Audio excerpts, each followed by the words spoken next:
Hey there, Enthusiacs. Welcome back to the real Hero Talk podcast. I am your host, Judge Greg. Joining me today, a special guest, the host of the Gamers Without Borders podcast, where you can hear my voice co-hosting whenever often we decide to record one. Yeah. Nick. Hello, everyone. Nick, welcome to Hero Talk. Yeah, we'll probably talk about this at the end, but yes, as Greg alluded, you've probably not heard anything from me in a while, but we'll talk about that at the end. Yeah, you know what? We've been busy. Yeah, it's completely my fault. It's Greg is the one that gives me a poke and is like, we should record something, and I'm like, yeah. It's just if you saw the list of things I have to do, it's like no. Right, but given that we had to record something, we actually decided to bring it to my side of the house, put me in the big chair, and we're going to record a Hero Talk today. Yeah, we are. I hope. So before we go any further, I have to remind my audience that Hero Talk is a spoiler podcast. Nothing is off the table. Everything is fair game. You've been warned. Yeah. All right. Assassin's Creed, the film, not the games. Nope. The film, 2016, video game, action, historical, fiction. Sure, that sounds about right. Adventure? I wouldn't put the word historical in that. Historical. I'm air quoting historical. As I said, you can't see it. That implies any sort of accuracy. Yeah. There were things that were set in the past that coincided with historical events. Yeah, I'll give you that. Yeah. We'll keep it there. Yeah. Wow. Okay. We're going to talk about this. So I know you've seen this film. You actually wrote about it in your blog. I did. Which I did not read, actually, specifically because I didn't want to get your take on anything before the podcast. Well, funnily enough, because I didn't think I was going to have time to watch this film again, and so I reread my review, and so I apologize a little bit to anyone that has read it. I might end up saying very similar stuff, but I will kind of use this opportunity to speak in more kind of depth. So hopefully it won't just be a rehashing. Right. So this is based on the video game franchise of the same name. There's been how many games in the series? 9? 9 main series, and then there is like kind of spin-off ones. Like there was a couple of DS games and mobile games and stuff. Yeah. So many. Yeah, which we'll actually get into a bit later on, but we'll get to that. But so lots of games. Interesting enough, it came out in the year that the Assassin's Creed video game series took a year off. Funnily enough, but well, it didn't take a year off. They just released a movie. But they are different. Yeah, okay. It's different arms of the company. Right, and so the movie is completely disconnected from the games. No, and this is what I wanted to bring up, because though not explicitly confirmed in the film at the time, there are a couple of shots which we can get into that kind of hint at the films, but more interestingly, and this is... I'm going to put a spoiler warning in just because this is still quite a new game, but the events of this film are directly referenced in Assassin's Creed Origins, the newest Assassin's Creed game. Oh, the newest one. Yeah. Yeah, you know what? I have had... So I don't have a lot of experience with the series. I played Assassin's Creed 1, which I enjoyed quite a bit.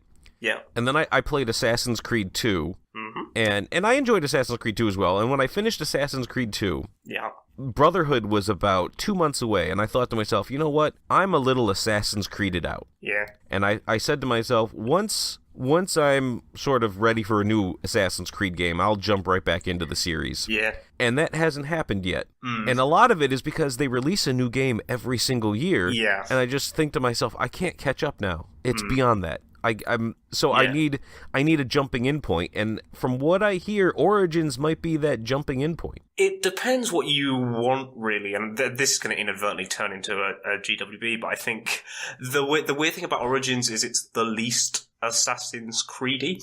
Like, you basically can get through that game without using stealth almost at all. They've turned it into a full-on RPG, basically. It's all about leveling up at XP and things like that, so like...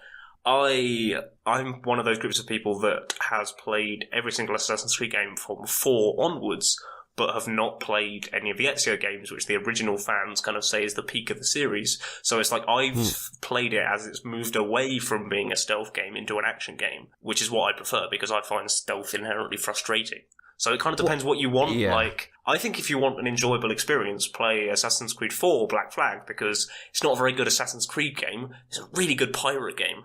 Like, so what I usually found in the terms of, and I'm just speaking strictly from Assassin's Creed and Assassin's Creed 2, is that the stealth aspect that everyone talked up usually consisted of me making a plan, checking a route, tailing the guy, coming up on him from behind, having a guard spot me, giant melee ensues, and somewhere in the chaos, I happen to kill my target, and then I get the cutscene for doing so.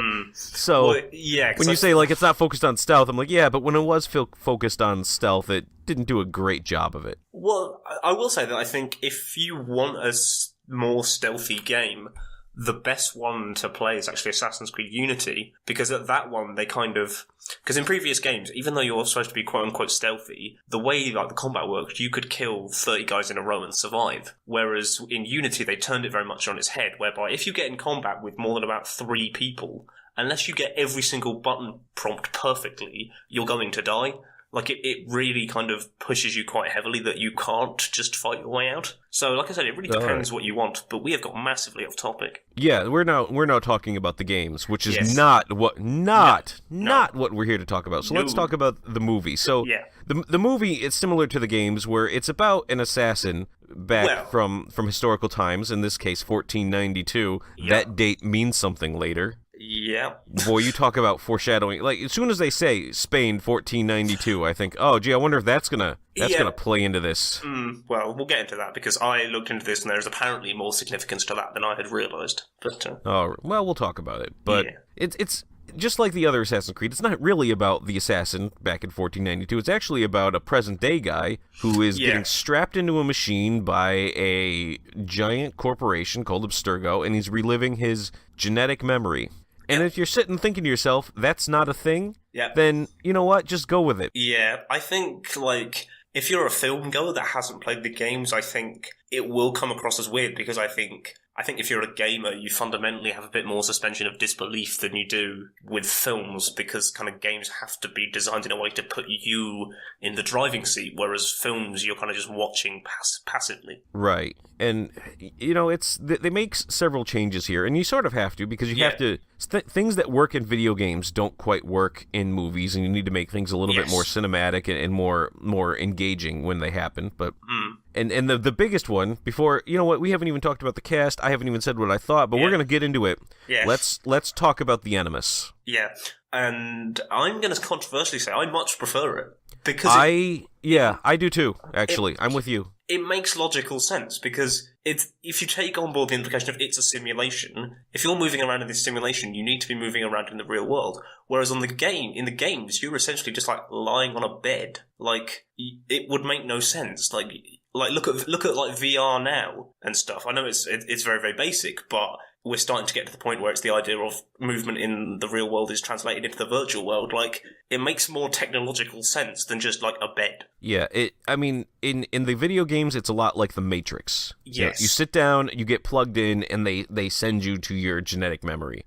Whereas in this, you're in a room and there's projections being tossed at you from your genetic memory, and you're moving around. Now, there are some points where, because I know that at one point Michael Fassbender's moving in the real world to correspond with his avatar, for lack of a better word. When he suddenly drops through a hole in the floor I didn't know was there, I have to think, so how did they do that? How'd they do that? Yeah, like, that's the weird thing, that, like, in the simulation, he's got complete freedom of movement, but in the real world, he's in a finite space. Like, I think there's a scene where when he's running, do they, like, just make him secretly go in a circle? Yeah, and it's like the scene where I think he's climbing up, like, a wooden structure, and it cuts to him in real life, and he is, like, climbing up the wall, but it's like, that wall is only so high. Like... Yeah. It's almost as if, like, you would need the room in real life to be constantly on, like, a track and rotating, almost. Like, right. But I don't know why we're trying to apply real logic to this. Yeah, I've given it way more thought. It just... I like it because it gives Michael Fassbender something to do while he's plugged in, rather than be like Keanu Reeves in The Matrix and just flop around on a chair a little bit. Yeah. So at least this way he's doing something cinematic, and you know it makes more sense if you're unlocking them. You know, I shouldn't say it makes more sense, because that's just ridiculous. It doesn't make any sense at all. But relatively speaking, at least from the perspective of suspending disbelief, if he's living out these memories and he's using the muscle memory because it's ingrained in his DNA, he should be making the movements. But anyway, but I don't know, you do kind of see that. Like, there's that scene kind of partway through, I think after like the first or second time he's gone in, where he's in his cell and he fights off he fights off all those guards, and kind of the implication is he didn't know how to fight hand to hand beforehand, but because he's been in the Animus and he's relived this, that he now has these skills. Kind of. I think this film suffers a bit from not always signposting what it's trying to say. Right. Yeah. It definitely relied a little bit on some things that were very explicitly explained in the video game. Yes. That they just kind of hoped the audience would pick up on themselves. Yeah, like I mean, because one of the major points of Assassin's Creed 2 was that Desmond, who was the guy who was driving the story forward, in that was the present day guy. They needed him to relive the training of Ezio Auditore so that he could have the training of an assassin. And they make reference of, because it's called in the games and the films, of the bleeding effect in a single scene. And I think that's a big situation where they clearly expect, well, if you know the games, you know exactly what that is. But if you don't, it's not going to mean anything to you. Yeah, and so it felt to me, as somebody who's been relatively removed, that it was a lot of dropped references to the video games, but don't explain what's going on. I will say, though, I think this film illustrated a problem that, because it's much shorter than a lot of the games, that a lot of the games are kind of picked up on, is the transition from regular person to fully fledged assassin is really compressed. Like, even if they're effectively, like, relearning these skills, we don't, it's a bit cliche, but I think if they'd put into dialogue stuff like, when Michael Fassbender's character was growing up, he learned martial arts or something to kind of give a basis for him picking up all these skills so quickly, it would make more sense. Whereas it's there's a point where right at the end he just uses a bow and arrow and could use it perfectly and stuff like that, and it's it bugged me, but it did make me smile, because that's the joke that's made about the games, that it makes no sense how these, because quite often I think it's Assassin's Creed 4, your guy is just a random bloke who finds an assassin, kills him, conveniently his outfit fits him perfectly, and just randomly now knows how to assassinate people.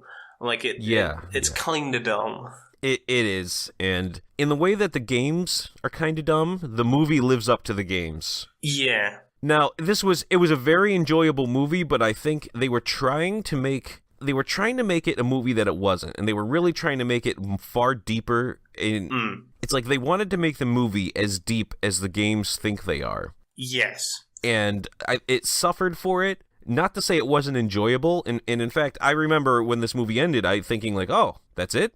I was kind of expecting and almost hoping for more. So, not that I think we're going to see a sequel, but no. But one thing I really want to commend it on is kind of just separate from kind of the world it lives in, is I really like the choreography of the fighting. Yeah, I thought that was well done. It not only it feels like it can't be identical to the games, because in games sort of the way you move can't really be replicated. But it had, it was all very practical. I've looked into it, and I don't think it was CGI. From the stuff I've read, all the fighting within the stunts, the majority were practically done. And everything has kind of a weight and a heft to it that I enjoyed. It was, I liked how it was done, and a lot of it felt like something that came out of the game. It reminded me of that scene in Batman v Superman, where Batman is in the big fight, and I'm looking, and I'm saying, I'm basically watching an Arkham Asylum fight play out. It was the same way. A lot of this was... Yeah, I can kind of see how this works out. Yeah, now. The one bit that I would really give them props for is there's a moment where Michael Fassbender's character jumps off a high building, lands on the guy that he needs to assassinate, has his knees on his chest and goes to stab him, which is identical to how they do it in the games, and he even does the whole thing of closing their eyes and kind of talking to them. So I will give them props that they put a lot of stuff to the game in without being too heavy-handed. There were a couple that they didn't leave in the part where right after the assassination they go into purgatory and have a long drawn-out conversation, though. So. But one kind of general point that I really want to give this props to, and it's a shame that they don't explore it, they can't explore it because there probably won't be a sequel, is that we fundamentally see this more from the Templars' perspective, and we see the assassins depicted as the bad guys, and I think that's quite interesting because neither group is particularly morally right, because obviously the assassins are killing people that they believe are bad, and the Templars are wanting to bring about order, but in kind of subjugating people. But I think it's interesting because the games never do that, because you are the assassin. Mm-hmm. You are the hero, you're the protagonist, so they always try and paint you in a morally good way, and that I think it was interesting that the films took this different perspective, and that's the one thing that I wish they'd explored, of kind of saying, no, these quote-unquote heroes, these assassins that many of the people watching this film have grown up to like, are actually bad people, like...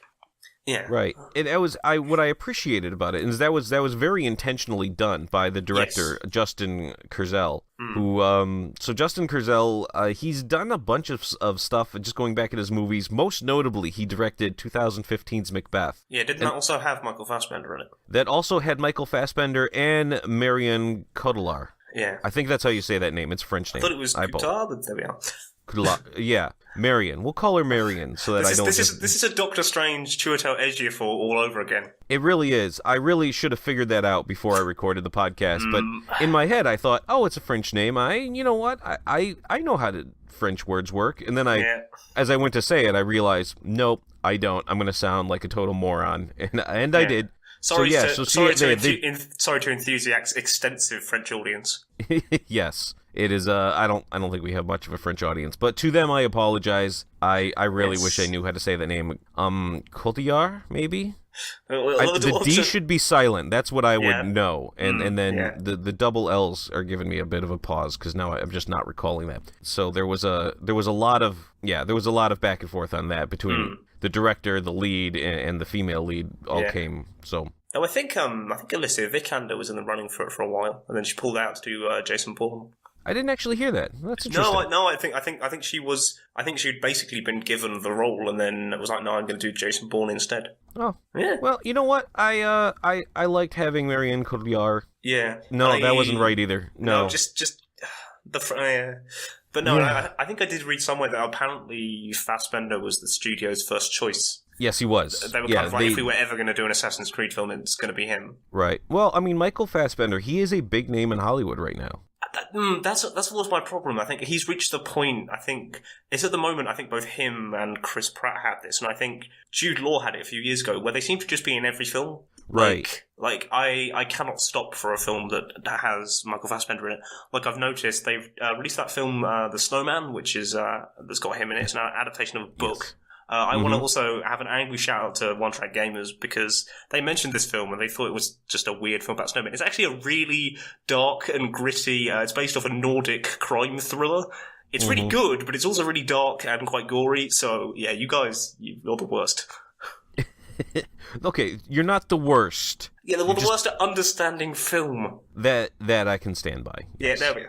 All right, so we you know what, we've danced around the cast long enough. Let's actually let's go into some of these people. So Michael Fassbender, who most people would know from, I don't know, just watch any movie. Chances are he was in it. X-Men, Steve Jobs, Macbeth, The Snowman. I hear he was in that. Yeah.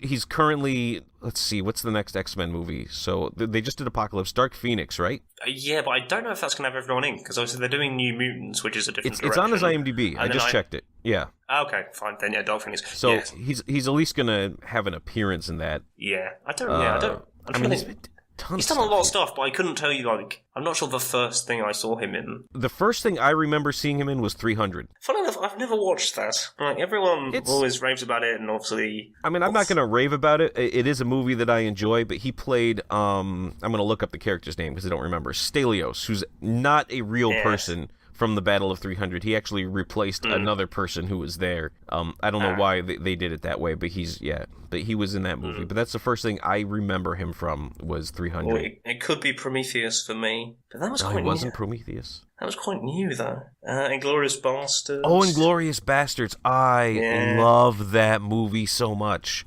More than I probably should. Relatively recently, and I did quite enjoy it. It's a weird film. I'm not entirely sure how I'd I will say that Brad Pitt's character, Aldo Rain, is probably one of my top 5 favorite characters in all of cinema. If they decided to make a spin-off movie just about Lieutenant Aldo Rain, I would watch that movie. I seriously would. I love that character. Definitely do a hero talk on it one day. I want to. I really do. And I watch it all the time. So it's one of those movies I could do a hero talk today because I've seen it in the last 2 months. Yeah. and that's perpetually true. About every 2 months, I watch it again. And I'm not even a Quentin Tarantino fan, but I just love that movie. I'm not like I'm gonna get murdered for this, but I've never watched Pulp Fiction. Pulp Fiction gets more. I think it's overrated, and I know that's awful for me to say. It's a cinematic masterpiece. Air quoting again. That's my perspective. That I almost feel like I don't know much about it, but I feel almost an obligation to watch it because so many people talk about it in this way. But then I've never watched The Godfather either. There's a lot of kind of classics of cinema that I've not watched. I will say that to any person who tells me I have to watch a movie, I usually ask, have you seen Casablanca? Yeah, no, it's my answer. Casablanca is a rare movie. We're way off topic, but I don't care. This is important to say. It came out in the 1930s, and the pacing, the style, and the story still work today. If you watched it today, you wouldn't think, wow, what an old, weird movie. Yes. It still works. You can still watch it and still enjoy it, and it's interesting because historically, I mean, the Nazis play a big part in it because it's the 1930s. It's set around the 1930s. But it's interesting because it's before World War II. And it's before we sort of romanticize the anti-Nazi thing. Yeah. And just to see it played out. I shouldn't say romanticize anti-Nazi. Being anti-Nazi is supposed to be a fairly safe position. But I do know what you mean. Yeah. There's always in that sense of like you could always be quite brutal and quite aggressive because it was always, well, they're Nazis. This makes me sound like I'm saying Nazis aren't bad people. Nazis are terrible people.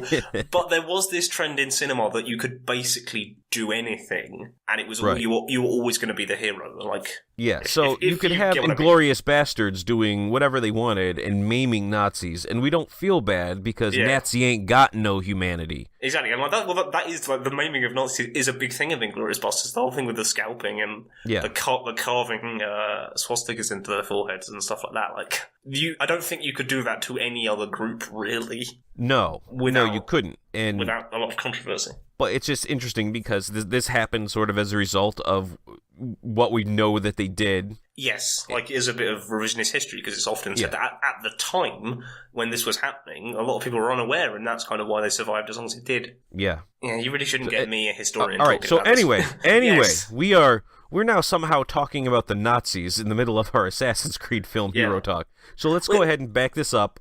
Anything else about Michael Fassbender? Not really. I think he did a good job. I think he's one of those actors that can kind of turn his hand to anything. I think he was a little bit... I don't think the script gave him that much scope, but... It didn't, and there was definitely some times where I think the script was not in his favor. Yeah. I'm thinking specifically when they're dragging him to the... They're dragging him to the Animus, and he's singing "Crazy for Being So Lonely." Yeah, that was a bit weird. One thing I meant to touch on before we go deeper on the cast is, I think it's weird that they elected to keep all the scenes in Spain in Spanish, given that even though it's terrible video game logic, all those Assassin's Creed games were like, no, everyone speaks English in the past because it's a simulation. And I thought it's also terrible video game logic that you would look exactly like your ancestor. Yes. But it with the exception of in this movie, they gave Aguilar had brown eyes, and Michael Fassbender has blue eyes. So totally different person. Exactly. But I thought it was weird, but then I suppose the advantage of having that language barrier is it did force them to kind of portray everything through action and kind of what's going on. And I kind of understand, but it just seemed weird that they had the perfect out for being in a foreign country in the 1500s and it all being in English, and yet they didn't use it. But that's just me. Yeah, you know what? I'm okay with it. Yeah. Honestly, sometimes as long as it's not too over the top, I'm honestly okay with it. But I think it didn't pull me out at all in this, and sometimes it does. So good for them. All right, so moving on. Yeah, because I could talk about Michael Fassbender all day. Because I actually, when I heard he was associated with it, I got a little excited. So now we're moving on. I think a lot of people did. They thought this could be the film that finally breaks the pattern with video game films because they had such a big name behind it. Yeah, it's never going to happen unless you just appreciate the film for what it is, separate from the movie, like you can with Resident Evil or Street Fighter. Man, everyone knows I love that Street Fighter movie. I love it to death, but it has nothing to do with the game. It's just a fun movie. I am quietly confident about the new Tomb Raider film, but I'm incredibly biased. You are incredibly biased, but as am I, and I'm excited. All right, so let's talk about Marion again, because so people would know Marion from Inception and The Dark Knight Rises, where she played Mal in Inception. And I mean, can I say Miranda in The Dark Knight Rises? We both know that's not who she actually played. Talia al Ghul. Yeah. Yeah. So she was the Rose in The Little Prince. Okay.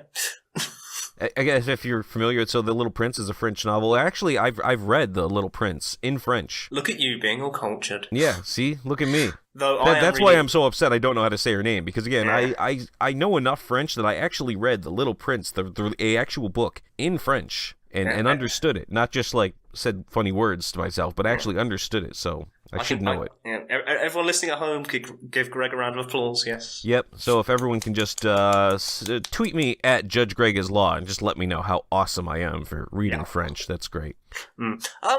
I thought she did well. I think she had a good sense of presence, but I think fundamentally, like a lot of characters in this movie, there just wasn't much depth to her. No, and... Like, you don't fully understand what her motivations are.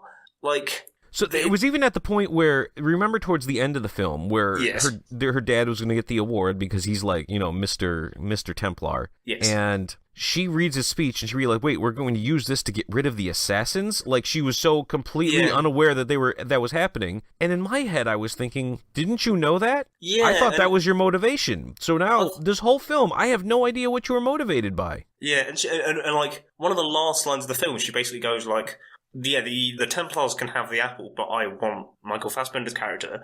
And it's like, well, so were you creating all this technology to get the apple when you didn't really want it? Like, I don't understand. I saw that as sort of, now she's motivated by revenge. Yeah, well, the closest I can come is all she wanted to do is, because like her father makes the comment of, oh, you're a scientist first and a Templar second, so it almost sounds like she just wanted to perfect the Animus as a machine from a technological scientific perspective, and she just didn't really care how she was like getting the funding and getting the resources to do it. But then as soon as she realized it meant killing the assassins, but then she makes the comment that like one of her parents was killed by the assassins, so she kind of has a reason to hate them. Yeah, there's a lot of right. It very much took me by surprise when she was upset and appalled that they weren't going to end violence, but they were going to try to or they were going to do so by removing the assassins. I was just very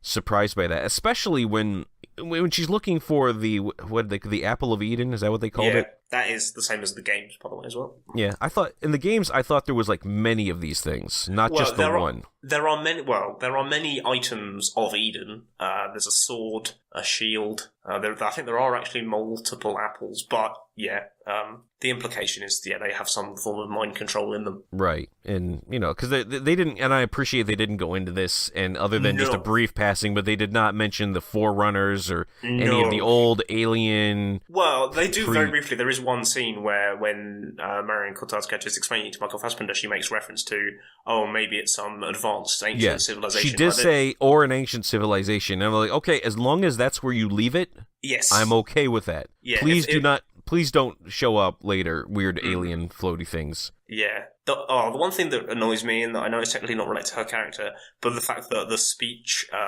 given at the end by her dad, I talked about this in my review, and this is the only thing from my review, the fact he uses the sentence, we're going to destroy the Assassin's Creed. Now, that doesn't make sense. The Creed is their motto. You can destroy the Brotherhood. In this movie, the Creed is the Brotherhood of Assassins. No, but if they're basing it off the universe, it's so well documented that the Creed...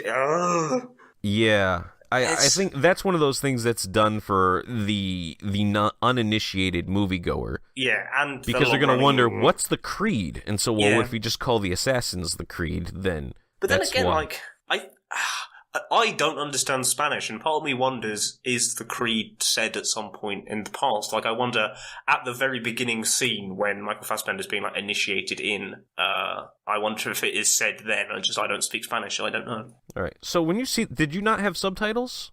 No, that's the weird. That is the way I was watching it. It's the subtitles covered all the English sections, but then any of the Spanish sections, the subtitle was just speaking Spanish. Huh. So that's interesting because I watch all movies with subtitles on because I don't like to miss things, and so I actually saw it with the subtitles on, and they said like in a world where the truth is lies or something. Okay. The truth is lies. Everything is permitted. Those words were definitely spoken in Spanish. Okay, so they were spoken. Okay. Yeah, okay, and more than once. They said it once at the very beginning, and then Michael Fassbender said it again towards the end of The Animus when he became a full-on assassin, and then they decided to make him their leader for some reason. Okay, I retract that complaint. It's just I clearly have a funny copy of this film for whatever reason. But yeah, that bugged me a little bit because it doesn't make sense in the context of the I think doesn't make grammatical sense. Yeah, so if you had the subtitles for the Spanish parts, which is why the Spanish parts didn't bother me, is because I just read the subtitles. I can now see why that would bother you if the subtitles were just turned all the way off because. Now you're wondering, okay, so what are they saying? What's going on here? Yeah, now I'm wondering. I probably missed a fair few things in that film. I mean, most other stuff you can get from context without losing anything.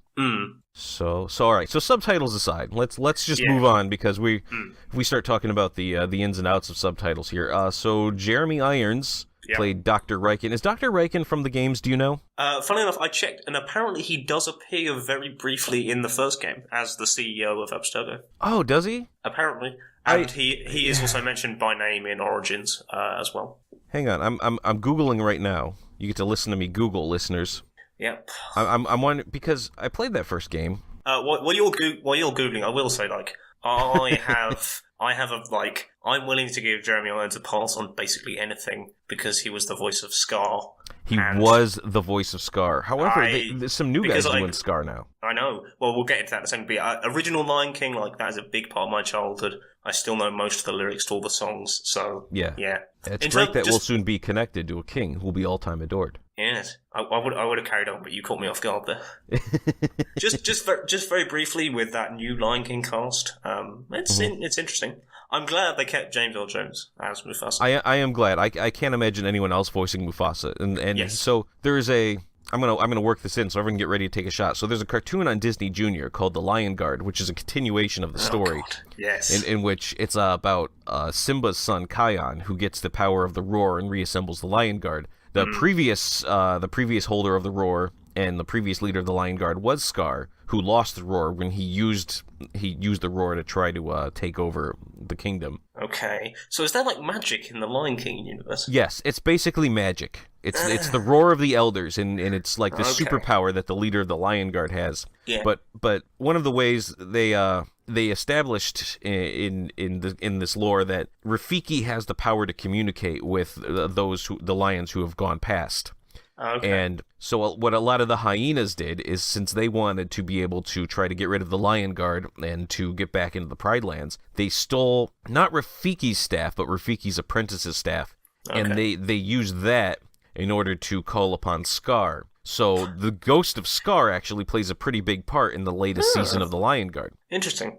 I know this is so topic, but yeah, on the whole, that looks like an interesting cast. Obviously, I massively applaud them for being so diverse and inclusive with it. I'm kind of sad that they didn't get Rowan Atkinson back in to be Zazu, because I think he's really good in that role, but that's just a personal thing. Yeah, I'm everyone in, although I don't know how I feel about Beyonce. Yeah, I was going to say, how much... part the cynical part of us both, I think, thinks it's just a PR thing. But then there's a very small part of me that almost thinks she genuinely wanted to do it because she doesn't really have that much film experience beyond Austin Powers. And then obviously because she's such a big star, the studio is never going to say no. But I always think... they would say no. She wanted to be Princess Tiana, and she didn't want to audition, and so the studio said, no, you have to audition. Yeah. And to her credit, though, I will say, in her defense there, she's Beyonce. If you want Beyonce for the role, then you already know what you're getting. Does she really need... What's she going to do at that audition that you didn't know? Oh, you can sing? Oh, interesting. And at least in this situation, it's not a live-action movie. It's a voiceover job, and her voice is what she's known for.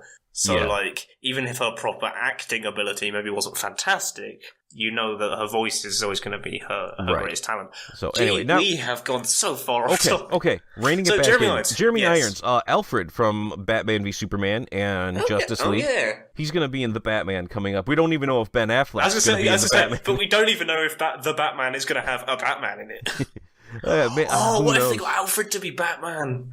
Oh, that'll be good. Yeah, you know what? I would normally say no, but it's Jeremy Irons, so I don't I was count gonna anything say, out for like, that guy. imagine if you're a criminal in Gotham, and then basically the slightly like modulated voice of Scar descends from the night and punches you. You are going to stop being a criminal straight away.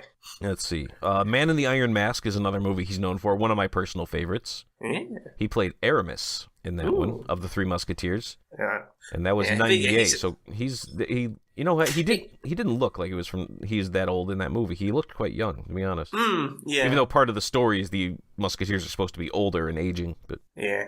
But he's a very famous actor. I couldn't really name we any cannot other go things into he's- everything he's been in. I'm just picking No. and choosing my favorites. Yeah. All right, so Jeremy Irons did a fantastic job. I think he probably was underutilized, but I was going to say, like, I think Jeremy Irons is always the villain, and I think you could give him a lot more scope to be more villainous, because, like, in this, they almost didn't present him as a villain. They presented him just as, like, obviously because it's quite pro-Templar, they present him as a savior, but, like, even his goal is kind of, it's not objectively bad. Like, he talks about wanting to cure violence, it's just kind of implied that that's through, like, basically brainwashing violent people. right, it's through mind control, which Yeah. there's probably there are some ethical then, like, insinuations there. Yeah, whereas, like, the Templars in the games, it's always more implied, like, no, they want to slaughter millions of people or something, like, they're always more inherently evil than they are. I think Jeremy Irons has got so much presence and so much gravity, you could make him be a lot more, but they didn't. But, Yeah, and it's unfortunate that he was underutilized like that, but at least it's nice to have good actors in these parts. yes, yeah. All right, as for much sure. as I want to keep talking about Jeremy Irons, we do need to move on. I'm just going to hit a couple more people here because holy cow. Yeah.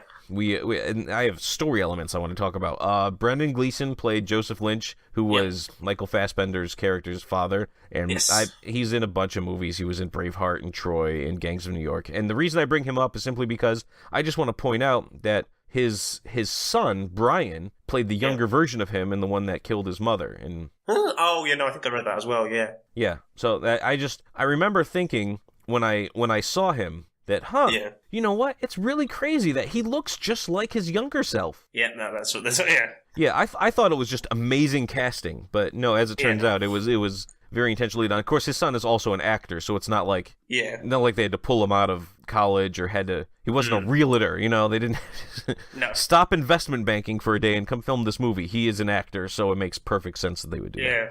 I will say, I feel like the twist with him didn't land. Like, I kind of felt like they were building it up to be this big thing that he was also there. And then I was kind of like, what? Like, I remember it took me a while the first time I watched it to realise who he was. Mm-hmm. Like, it's just, I don't know, something about the way they introduced him felt a little bit off to me. Yeah, I think they were expecting us to fill in a lot of gaps for them. Yeah. If it almost felt like they needed like a catalyst for Michael Fassbender to turn against Abstergo. So they were kind of like, well, here's the guy that killed your mum, and then you can start rebelling, because that's what the assassins fundamentally are. They're rebels. Yeah. Yeah. And there was some questionableness about his character turn in general. Like right at the end, what was going on? Is that something from the games where he's in the Animus, and all of a sudden all these other assassins have gone from Yor, are communicating with him? Is he now connected to the Creed? Is that what the Creed is, Nick?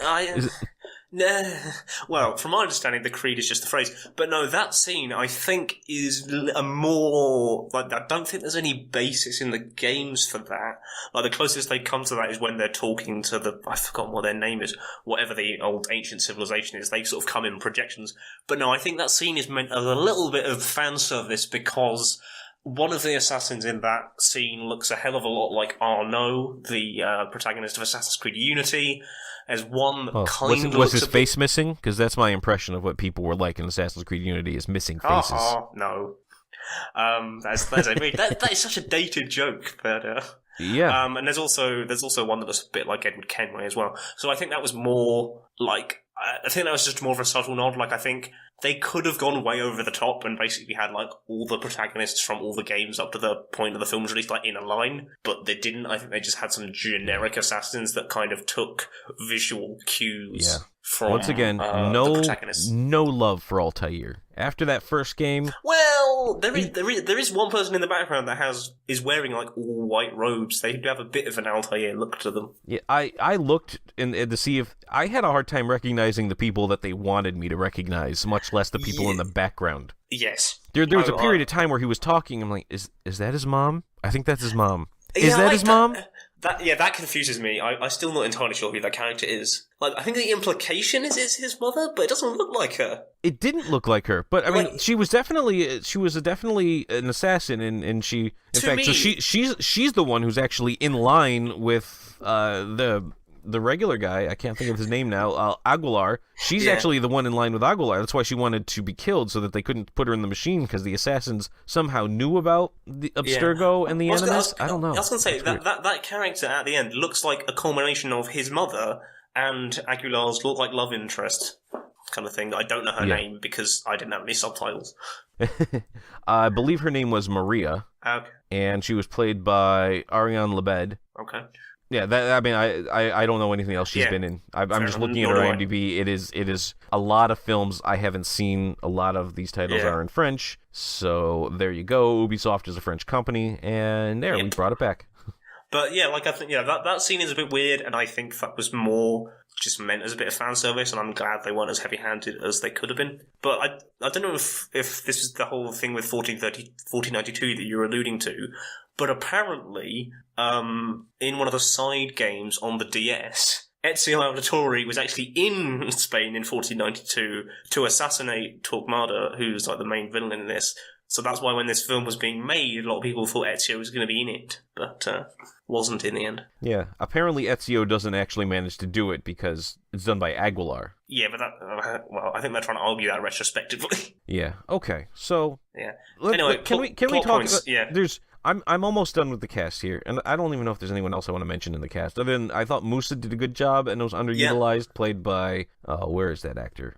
Played by Michael K. Williams. He's been in a ton of stuff I've seen, but he seemed vaguely familiar, but I couldn't place him. He's a character actor, and so you've seen him in a ton of stuff. The Road, I remember him from The Road, and he was in Gone Baby Gone, RoboCop, 12 Years a Slave. A ton of stuff I've seen him in. He's never like a central main character. No. Yeah. I was a little confused as to did Musa know he was an assassin, or what was going like.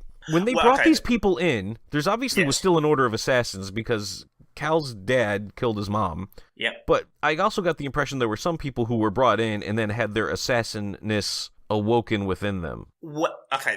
Again, this requires some knowledge. This requires knowledge of the games. The spin-off games I don't have, but there's a scene near the beginning when he first meets Michael Fassbender, where he goes, everyone calls me Musa, but my name's Baptiste. I killed someone 200 years ago with voodoo poison or something. And that is apparently a reference to one of the spin-off games. There's a character called Baptiste.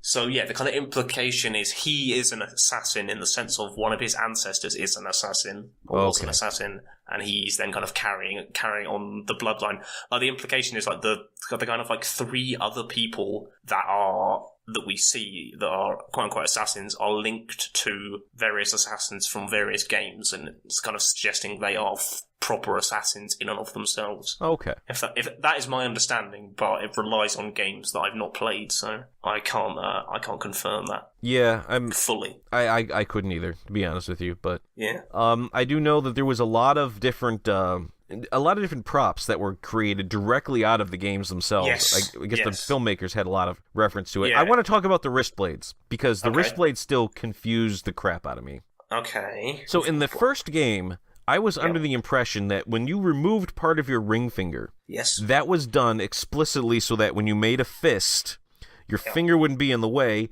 and the hidden blade could come up through the gap in your hand, basically. Okay. I was specifically given that impression that that's what it was there for, and then in Assassin's Creed 2, they make mention that in order for the hidden blade to work, you need to remove part of your ring finger, but then Leonardo da Vinci fixes it, and he fixes it so it doesn't have to happen. So now I'm confused because it seemed like Aguilar, they show him, the first thing we see of Aguilar is he's getting his finger cut off to be part of the Creed, and they make a big point of that. In the first game, when Lucy, who is she's an assassin, but she's in the Abstergo, when she wants to show you she's part of the Creed, am I using that correctly, Nick? Part of the Creed? Yes. Well, technically part of the Brotherhood. When she shows you that part of her ring finger has been cut off, so that she's one of them. But then Ezio never gets that part of his ring finger cut off because they adjusted the blades, which gives me a headache. So then why are they cutting if they don't need it? And we clearly see with Aguilar in this film that he has the blades on both hands and that they don't come up through the gap where his finger used to be, so they weren't needed for that. Well, so then, why did he get his finger cut off? Well, okay, there's 2 points I want to make there. Firstly, I was never under the impression that it came through their fist. I always thought it came from just underneath their wrist, as it showed in the film, kind of like Spider-Man style thing. I think that's probably a result of you not playing the first game, because in the first game, it was very explicitly shown that you cut off your ring finger, and so in the gap where the ring finger used to be, that's where the blade comes out. Okay. My only other explanation for the other way would be that part of the mechanism that, say, pushes the knife forward would impinge upon where your finger would be, so you have to cut it off. But the interesting thing is Assassin's Creed Origins, which kind of goes back and kind of, in a sense, retcons a bit of Assassin's Creed 1 and kind of looks further back, also brings back the finger cutting off thing and kind of says, well, it started here. And that game's story is a little bit weird. It does have hidden blades in it, but I think the finger cutting thing is more kind of a ritualistic kind of, this is kind of the sacrifice you make. Okay. And I think I'm probably putting too much into this, but I think the argument could be made that in the early days of the Brotherhood, it was seen as a bit of a ritualistic cultural thing, and then by the time of sort of Ezio onwards, as things change, people go, well, no, it's kind of unnecessary. Because I suppose you could make the argument that if you cut off one of your fingers, you can't fight as effectively. Yeah. And or if you're trying to infiltrate Abstergo, yes, probably having a finger cut off. I don't know how that managed that, or how. I think they might have retconned Lucy to have that finger back again. I don't know. Yeah, and apparently it's a mistake in the film that they cut off his right hand ring finger when it's normally on people's left hand, because you want to keep your sword hand intact, which for most people is their right hand. Well, so unless maybe Aguilar was left-handed. Possibly, but I can't be asked to go back in the film and check. That's like Cinema Sins level of checking stuff. I don't care enough to go check on that. So anyway, it's really odd. It highlighted to me that I don't understand what the ring cutting off was for, and I have some background in the game. So to your John Q moviegoer, they're wondering why we don't know. Yeah, it means that they're definitely not going to know. Yeah, it was just it felt like it was done because that was a thing in the games. Yeah, but the funny thing is, like, these days, and for a lot of, like, newer Assassin's Creed fans like me, it's not even a thing in the games, because they stopped doing it after Assassin's Creed 1. Yeah, in Assassin's Creed 2, they explicitly make the point where, Leonardo da Vinci says, we gotta cut off your finger, and Ezio says, do it. Scene. Yeah. And then, nope, just kidding, we don't have to do that, I fixed the design. And, which... Yeah. Granted, if I had the engineering capabilities of Leonardo da Vinci and I saw, well, if we just adjust this here and here, and then we don't have to do the whole finger cutting thing. Yeah, although the engineering capabilities of Leonardo da Vinci in you almost said Leonardo DiCaprio, didn't you? Yes, I did. But no, he is basically Q. Like, he's doing stuff that makes no sense. Like, he builds effectively a tank in one of those games. Yes. So yeah, given the fact that he couldn't even build a working flying machine in real life, I really shouldn't get hung up with the history of this. It's not worth it. No, there is some weirdness in this. So in the end, when they're executing Order 66 or whatever, I don't know how else to call it. When all the guards are trying to take out the assassins, did it occur to you at all a little odd that the guards are using crossbows to do that? Yeah. The thing with the guards that really confused me is there's that scene right at the beginning when Michael Fassbender is given the wrist guards, And that guard has this whole speech of him basically kind of saying, like, the assassins were actually great people, but I don't consider you an assassin yet. And I kind of thought that meant that, like, all or some of the guards had been infiltrated by the assassins and would actually help in the end, and yet that never seems to happen unless I missed something. Yeah, I really feel like there was more to the story of that guard that we just didn't. Yeah. I'm actually, now that we're mentioning him, I was looking to see if I could find the character's name, and I'm not even. McGowan, I think, was his name, played by Dennis Menochet. I got his name right. So yeah, I felt like there was a lot more to that, and maybe in the sequel, All right, just to give a brief shout-out to Dennis Menochet, though, he was in Inglourious Bastards. Who did he play? Perrier Lapidite. Oh, I believe he was the gentleman in the beginning of the movie who was harboring the girl under the floorboards in her family. That sounds familiar. But yeah, like this film genuinely feels like they cut a lot of stuff out, and though it's very unlikely, I'd be quite interested to see like director's cut where they just put it all back in. Yeah, like I don't know, like this seems like a film where they could have fixed a lot of holes if they put that back in. Not like Batman vs Superman, where the kind of ultimate cut made it worse. I don't know if it made it worse. I liked it better. Also, I hear. Yeah. Well, Batman v Superman had some other stuff going on. We're not going to talk about that right now. But and it's just weird moments like that, like really felt to me like there was something else there and kind of plot threads they wanted to follow but didn't in the end. Yeah.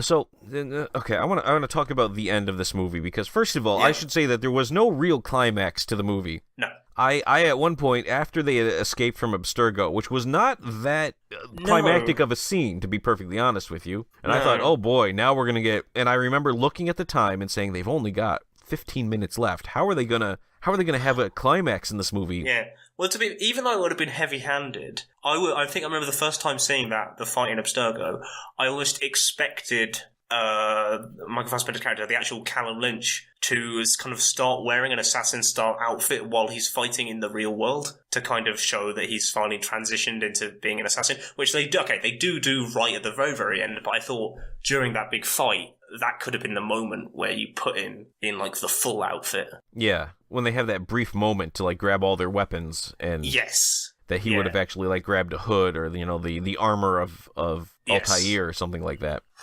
You really want to get Altair in this, don't you? I do. Well, the armor of Altair was also a really big part of Assassin's Creed 2, in that you had to you had to do like a bunch of collect missions in order to unlock the armor of Altair. Yeah, didn't it give you like a load of health? Yes, it did. It was the only thing I actually went through all the effort of unlocking in Assassin's funny Creed enough, 2. That is the same with me in Assassin's Creed 4 because it deflected bullets. Wow. Yeah, the armor you got deflected bullets. So, anyway, I would have liked to have seen it, but that's all right. But so no, yeah. It's just so anticlimactic. It was just they do their thing, and then they're like, well, I guess we can leave now. Yeah. The only thing I'll give them credit for that kind of the last scene where Jeremy Irons' character, what's his first name? Alan, yes, is killed. It is very reminiscent of the very early games, of the whole thing of you walk through a crowd so you don't get detected, then you sneak up behind the back of your target and just stab and go. Like, those early... That was very clearly choreographed to be like the games, and I do at least... I approve of them doing that. But yeah, like, I think because everyone was so underdeveloped, I feel there wasn't any weight to it. There wasn't. And then also they have the really sequel baity bit at the end, where also the assassins have now got the Apple of Eden back, the Templars want it again. Like, it's clear they were hoping for another film. I don't think it's going to happen. Although, this film, the budget was $125 million and it made $240, so... Okay, so at least it wasn't a massive... It wasn't a flop. It just wasn't critically acclaimed, and so people might not go see it. It is rated very, very low on Rotten Tomatoes, I'll tell you that. It was like a 27%.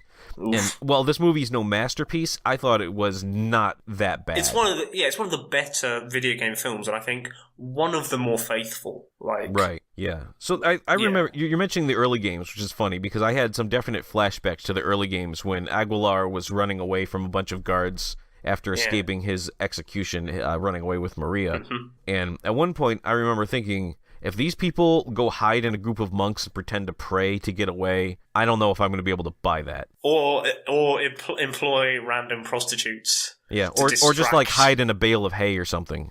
Well, funny enough, I looked out for this when I was watching it, but couldn't see it. But apparently, during like the fight in the beginning, that one of the like soldiers is like thrown off a cart into a bale of hay. He was. I saw that, and it was definite. So, that felt like a definite nod to the games. Because I do understand that when they very explicitly do a leap of faith, and they even name drop it as a leap of faith, they can't do the landing in the hay. That was a very awkward name drop too. Yes. Because he does it, and it breaks the animus, basically. Yes. Yeah, that's the weird thing, and it's almost like this core part of the game, in the games world, is something clearly so unexpected because it breaks the animus. Or, well, it like causes the animus to like stop for a bit and then reboots. Yeah, they have to reboot the animus, and the woman is just, the leap of faith. Okay, just relax.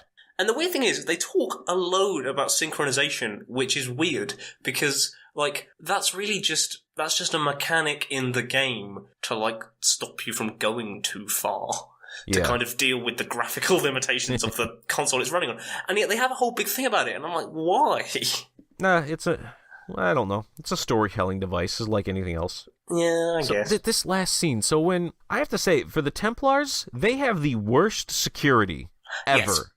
That it was like, they basically just had two guys at the door with a metal detector. Yeah. And the assassins were able to walk in without invitations or IDs or anything. They're not even checking people at the door. There's whoever wants in, just walk on in.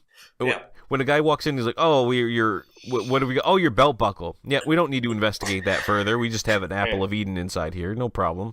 And we're certainly not going to investigate the hidden blades that would set off the metal detector. Yeah, it was just so ridiculous how the assassins managed to infiltrate, and it really felt like they had to quickly throw together a last scene, and so they did, and that's honestly what it felt like. Yeah.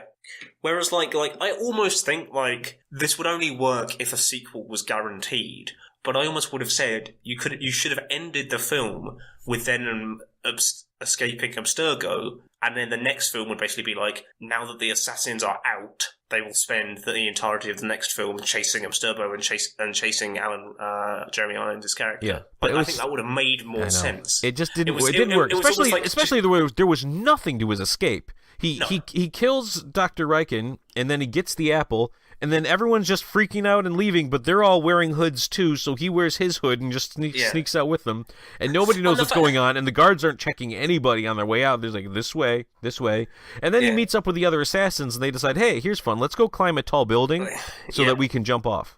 And the fact of, like, not only does he, in the split second of darkness, he not only manages to steal the Apple of Eden, but replaces it with a real apple and positions it in Jeremy Irons' dead hand. It's like, that would have taken far too... Yeah, why don't you... Yeah, that's... Okay, yeah. You know what?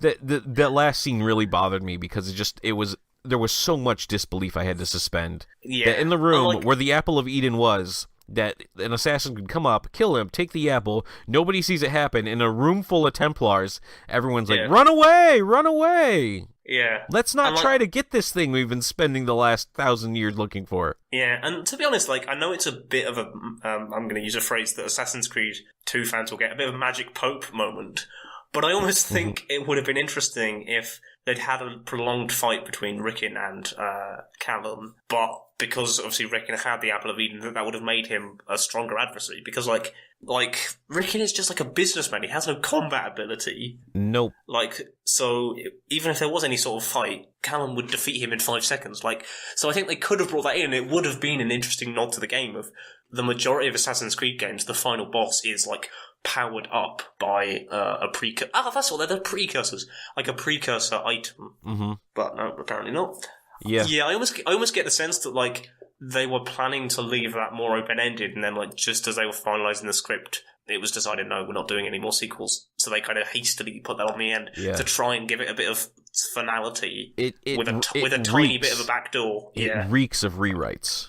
Oh yeah, yeah. All right, so I think we can start wrapping this one up. Yeah. So now's the time on Hero Talk where we talk about what our favorite part of the movie was. So Nick, what was your favorite part of Assassin's Creed?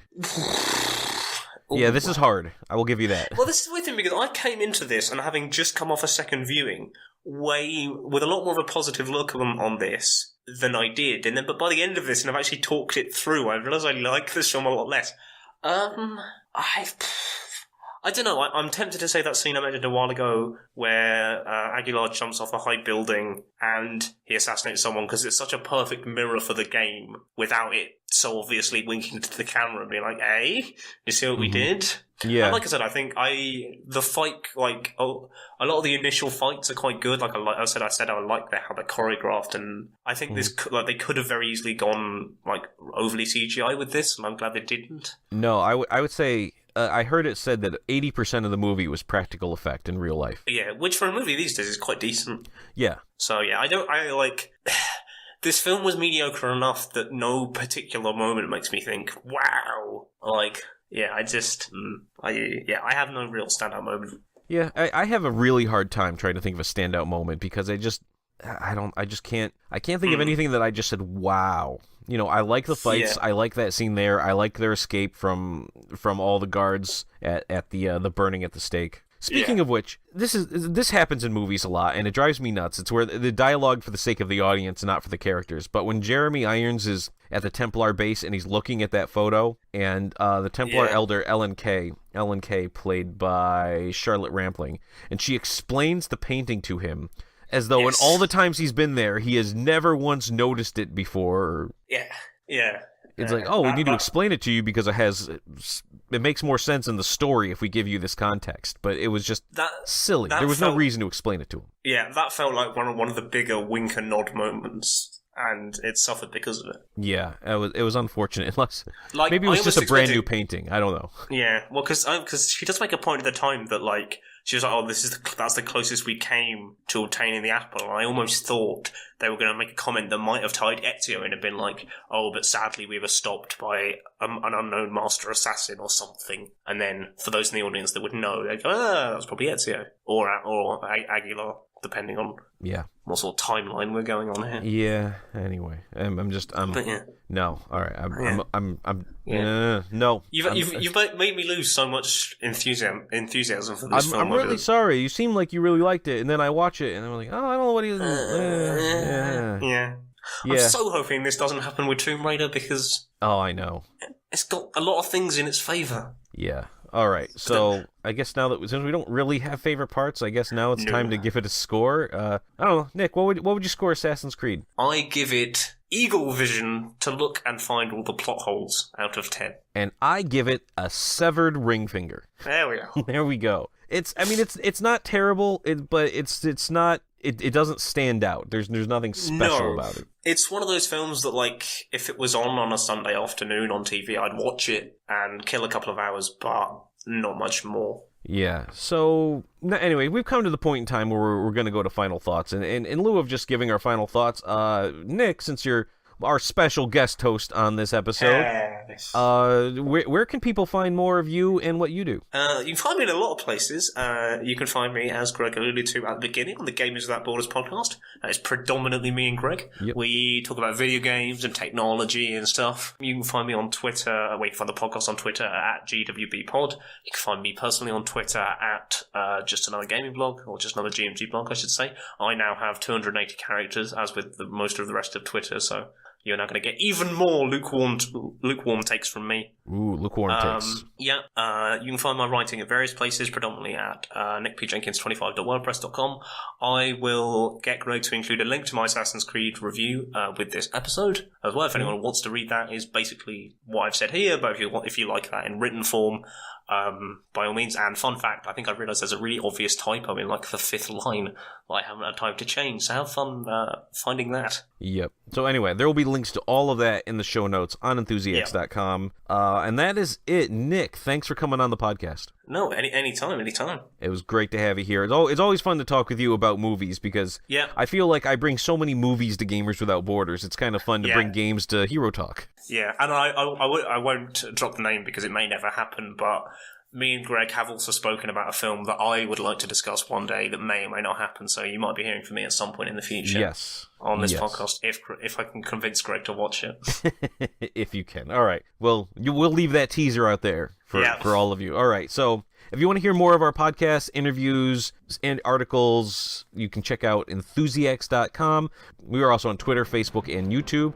Just search for Enthusiacs. And until next time, this is Judge Greg saying, everything is permitted. Bye.